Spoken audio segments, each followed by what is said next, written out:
So ito na po guys, dumating na po ang aking Maya debit card. So ito na po yung card guys. So ito po yung nasa harap, may microchip din po. Hi guys! Welcome back to my YouTube channel. Sa mga bagong pasok pa lang po sa aking channel, my name is Nelvin, and for today's video ay tuturuan ko po kayo kung paano kumuha or paano umorder ng debit card sa Maya. At tuturuan ko rin po kayo kung paano i-activate ito para pwede natin gamitin ito pang shop, pang dine, pang stream at pang subscribe, na pwede nating bayaran ito online or in-store, na kung saan tatanggapin ang Visa or Mastercard. Pwede rin nating withdrawin ang ating savings sa Maya sa pamamagitan po ng pag-transfer ng ating savings papunta sa ating Maya wallet. And then pupunta po tayo sa isang ATM ng kahit anong bangko. At ang card na ito guys ay nakalink lamang sa ating Maya wallet para safe po ang ating savings. Kaya sundan nyo lang po ang video ito dahil step by step ko pong ituturo sa inyo. Bago po tayo magsisimula, sa mga bagong pasok pa lang po sa aking YouTube channel at sa mga di pa nakasubscribe, pakiclick mo yung subscribe button na nasa baba at pakihit yung notification bell para updated po kayo sa tuwing may bago na naman akong tutorial video na i-upload sa aking channel. So let's start! Ito panoorin nyo.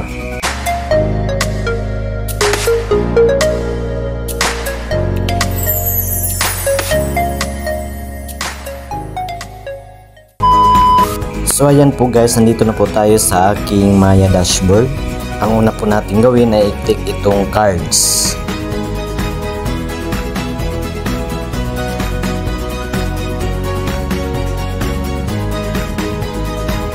At itong card na nakalagay sa wallet card guys ay virtual card po ito guys. Pang online transaction lang po ito guys. So scroll up lang natin guys, and then dito sa baba may pagpipilian po tayong mga cards dito guys. Ito bang Maya Black Visa ang gusto natin?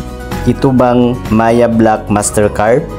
Or itong limited edition nila guys? So ang pinili ko po dito guys ay itong Maya Black Mastercard. So pindutin lang natin ito guys. May bayad po ang mga cards na ito guys. 200 pesos po ang halaga plus delivery fee na 50, 250 pesos lahat. May in-offer po ang Maya guys na free po itong makukuha natin.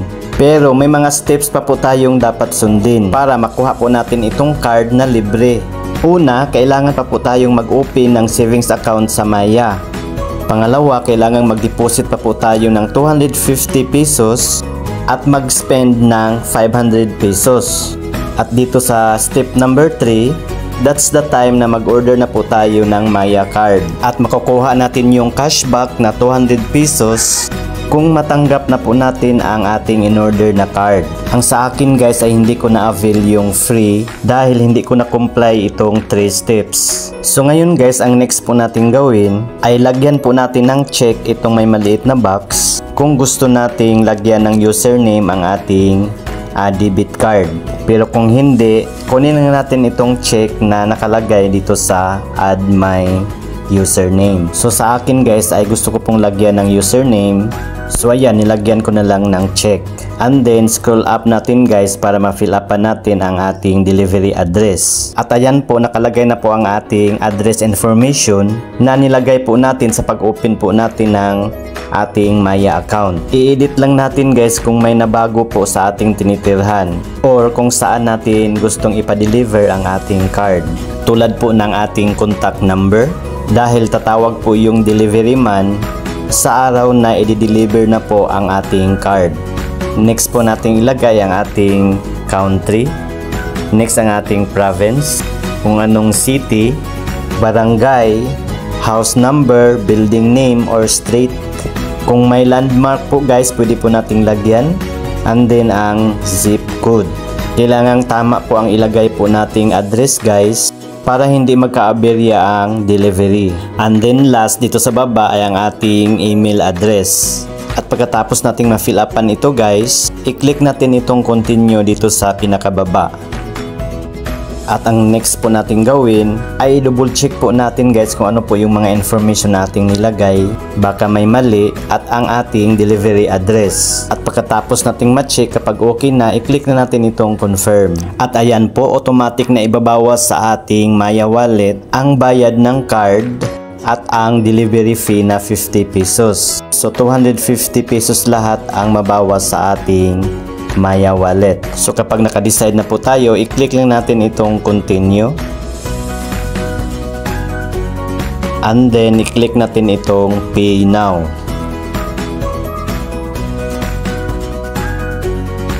At ayan po, payment successful na po. So ganun lang po ang mag-order ng Maya debit card guys. At kapag gusto po nating i-update ang status ng delivery, ay i-click lang natin itong card na may activate now. And then dito sa baba ay makikita natin ang status ng delivery ng card. Katulad sa akin guys, may nakalagay na we're prepping your card. If you don't receive your card in 4 working days in Metro Manila and 8 to 10 working days for provincial areas, please contact us for assistance. Kapag hindi daw natin na-receive yung ating card in 4 working days kung taga Manila po tayo, 8 to 10 working days naman kung nasa probinsya tayo, ay kukontakin daw natin sila guys. I-click lang natin itong may naka-highlight na green guys, itong contact us. So ganun lang po guys. So ito na po guys, dumating na po ang aking Maya debit card. Kaka-deliver lang po ngayon guys sa araw na ito. At ang courier nito guys ay ang Togo Express. At salamat sa rider na i-deliver naman ng maayos. So ngayon, kunin na natin yung card dito sa loob. So nakarating ito dito sa amin guys, dito sa Davao City, August 31 po. So dahil August 25 ko ito in order, so 5 working days lang po ang inantay ko. So ito na po ang envelope na nilagyan ng card guys. So ngayon, buksan na natin itong envelope para makuha natin yung card na nasa loob. So ayan na po. Dito sa harap guys ay may mababasa po tayong mga features at services ng Maya debit card. At dito naka-attach yung card dito sa loob. At dito sa baba guys may nakasulat na mga instructions kung paano i-activate ito. So ito na po yung card guys. So ito po yung nasa harap. May microchip din po at may logo ng Mastercard. At dito sa likod guys, dito nakalagay ang card number, expiration date. So ma-expire pala ito guys sa October 2027. So 3 years lang po ang expiration nito. At nakalagay din dito sa baba ang card ID number at banknet ang network nito guys. Nandito din ang CVV at ang space ng ating signature. So ngayon guys, ipapakita ko po sa inyo kung paano ko ito i-activate. Ito, panoorin nyo guys. At paalala lang po pala guys, hindi po pwedeng ma-activate ang ating Maya card kapag hindi pa ito dumating sa atin. So ayan po guys, i-open natin ulit ang ating Maya account. At sa Maya dashboard, punta po tayo sa cards. And then pindutin po natin itong may Maya card 1, itong may nakalagay na activate now. Virtual card kasi itong isa guys, itong may online card. So itong activate now ang pipindutin natin. And then scroll up natin. And then dito sa baba, may mababasa po tayong arrive, activate card. So yan po ang pindutin natin. So ngayon, ilagay po natin dito ang card number na makikita sa likod ng ating Maya card. Next po ay ang validity or ang expiration date. Month lang po at ang year. Next po ay ang security code. Yung CVV code guys, yung 3 digits na makikita sa gilid ng ating signature. At pagkatapos na malagyan ang mga yan, ay i-click na natin itong next. Pagkatapos niyan, gagawa na po tayo ng 6-digit card PIN. So ang PIN na ito guys, ay ito po ang gagamitin natin sa pag-withdraw doon po sa mga ATM machine. or mag-shopping tayo, over the counter na nangangailangan po ng PIN. At pagkatapos natin makagawa, i-click na natin itong next dito sa baba. And then i-type natin ulit yung PIN na ginawa natin to confirm. And then click next.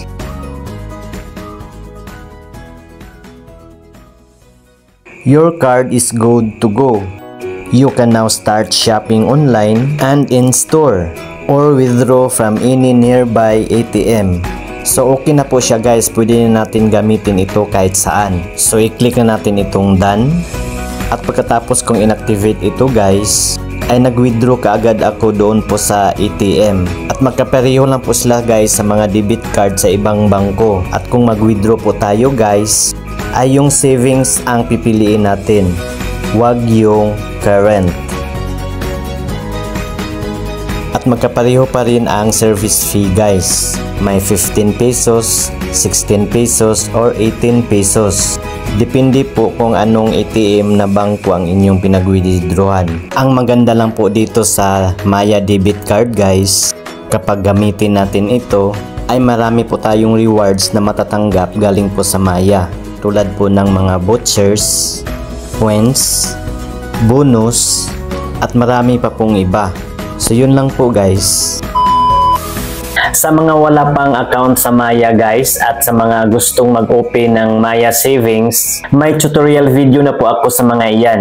Nasa description lang po sa video ito ang link, pakiclick na lang po. So yun lamang po guys, sana may natutunan po kayo. Pakilike na lang po sa video ito kung nagustuhan nyo at pakishare na rin sa iba.